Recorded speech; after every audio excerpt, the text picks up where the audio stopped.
नमस्कार बंधुरा, welcome to सुतापास kitchen. आज आमी तोमादेर ग्रीन पिस और घुगनिर जे मटर तार किन्तु दारुण सुंदर चिजी चिजी क्रीमी एकटी रेसिपि करे देखाबो। तार जोन्नो आमार साथे तोमादेर थाकते हबे। एकटा किউবের मतन बाटार आमी फ्राई पैने ऐड करे निलाम। এই যে বাটারটা মেল্ট হয়ে গেছে। এখন আমি 6-7 কোয়ার মতন রসুন চপড করে নিয়েছিলাম। রসুনটাকে কিন্তু এই বাটারের মধ্যে একটু ফ্রাই করে নিচ্ছি। তোমরা কিন্তু এখন গ্যাসের ফ্লেমটা অবশ্যই কমিয়ে দেবে, না হলে কিন্তু বাটারের রসুনগুলো পুড়ে যাবে। যতটা পারো ফ্লেমটা একদম সিমে করেই করার চেষ্টা করবে।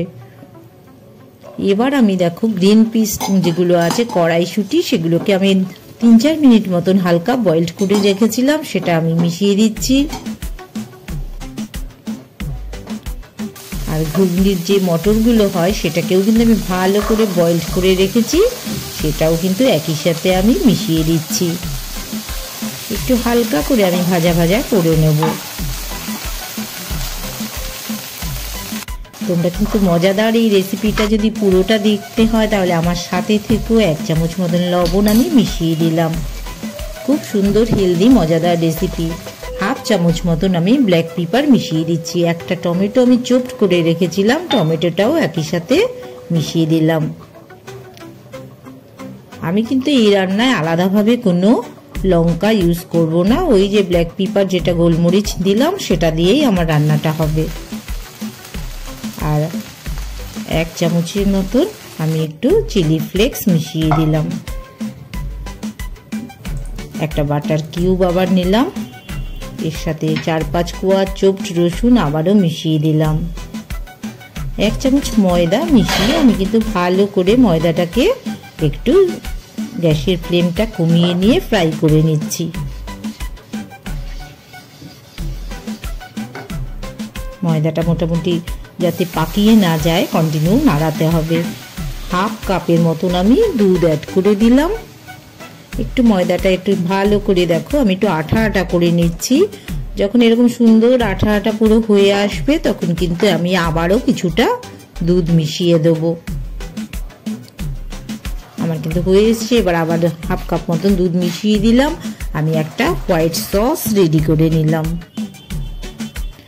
এবার যেটা কড়াইশুঁটি আর মটরটাকে যেটা আমি ফ্রাই করে রেখেছিলাম হালকা করে, সেটাকে কিন্তু আমি এই সসের মধ্যে মিশিয়ে দিচ্ছি।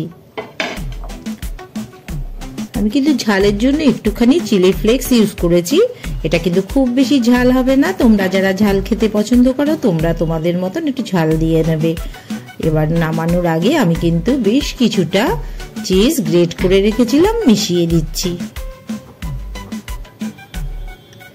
এবার ফাইনালি আমি কোরিয়ান্ডার লিভস, ধনে পাতা, এটাকেও কিন্তু আমি একটু ছড়িয়ে দিলাম। আবারও একটু চিজ মিশিয়ে দিচ্ছি। তোমরা ইচ্ছে করলে কিন্তু চিজটা নামিয়ে নিয়েও মেশাতে পারো। আমি একটু বেশ ক্রিমি ক্রিমি করব বলে আমি চিজটাকে কিন্তু প্রথম থেকেই ভালো করে মিশিয়ে নিয়েছি। আমার কিন্তু প্রিপারেশনটা রেডি হয়ে গেছে। দারুণ সুন্দর হেলদি মজাদার রেসিপি। তোমরা কিন্তু সবাই বাড়িতে করে ছেলে মেয়েদেরও খাওয়াতে পারো, স্বাস্থ্যের পক্ষেও খুবই ভালো।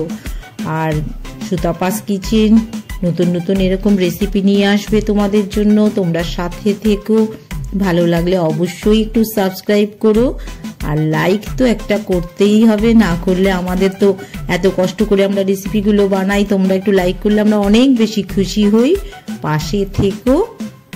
নতুন নতুন রেসিপি নিয়ে আমি আবারও আসবো তোমাদের কাছে। আর সুতাপাস কিচেন আবারও বলছি তোমরা